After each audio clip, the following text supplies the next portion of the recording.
Okay, so how about if we try, let's do the same kind of thing, only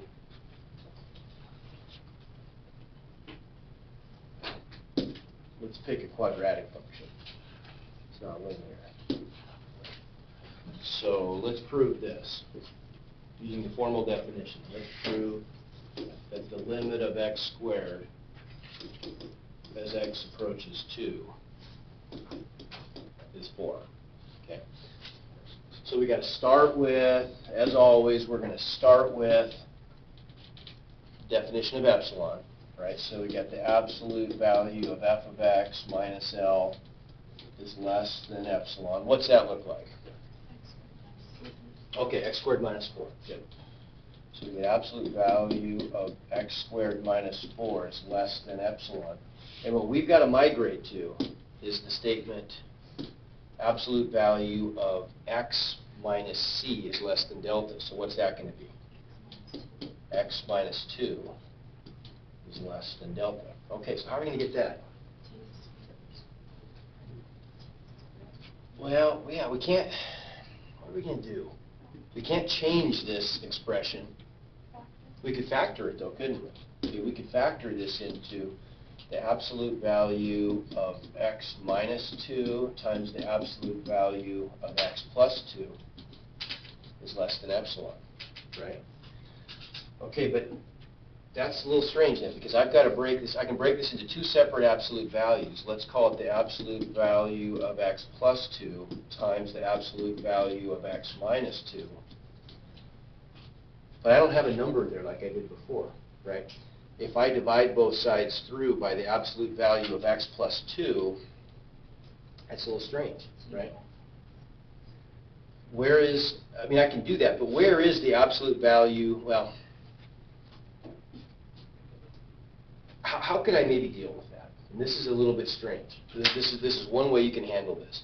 If I want to isolate that absolute value of x minus 2, the absolute value of x minus 2 is less than epsilon divided by absolute value of x plus 2, right? So here's what we could do. We could just say, let's just assume that delta is equal to 1. Okay, let's just assume that delta is equal to 1. And we could start with any value we want to. And we'll just show that if we make the assumption that delta is equal to 1, we can get arbitrarily smaller than that. Okay? So if we just make that bold statement that delta equals 1 to start with, what does that make the values, the range of values surrounding x? If delta equals 1, x is approaching 2 to a distance of 1 away from it. That puts us on the interval between what? 1 and 3. Okay. So let's take the worst case scenario then, right? Because we got to be conservative here, right? We want to define the largest possible value of delta that's going to work, right? So then, of those two values, which one is going to give us a bigger denominator, or excuse me, a smaller denominator, meaning a bigger fraction? The 1, wouldn't it, right? 1 plus 2 is 3, 3 plus 2 is 5. So to make things more conservative, we could say, okay, actually, hang on, let's do it the other way. We want to pick probably the smaller of the two. Is that right? Let's see.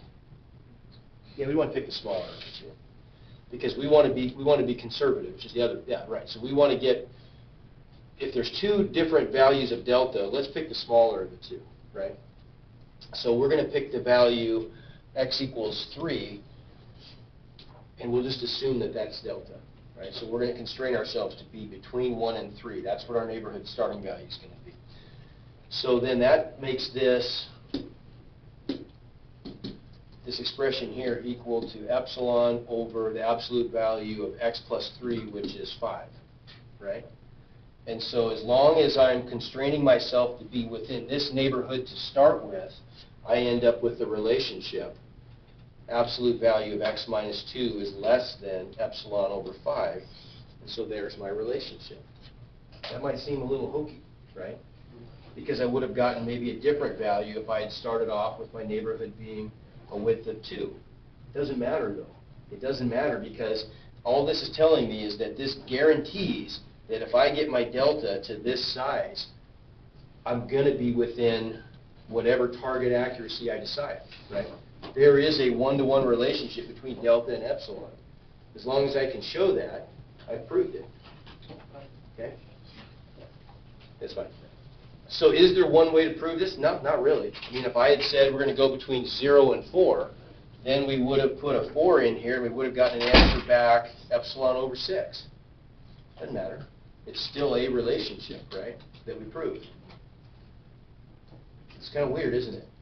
The answer depends on the assumption that we make. But regardless of what assumption we make, we're going to get an answer.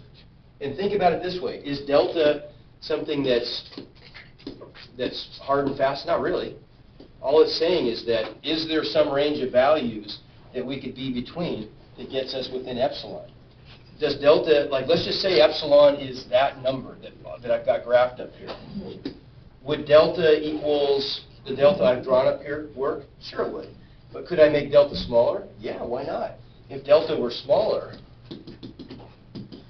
then we're still going to be within L plus or minus epsilon, right? See what I'm saying?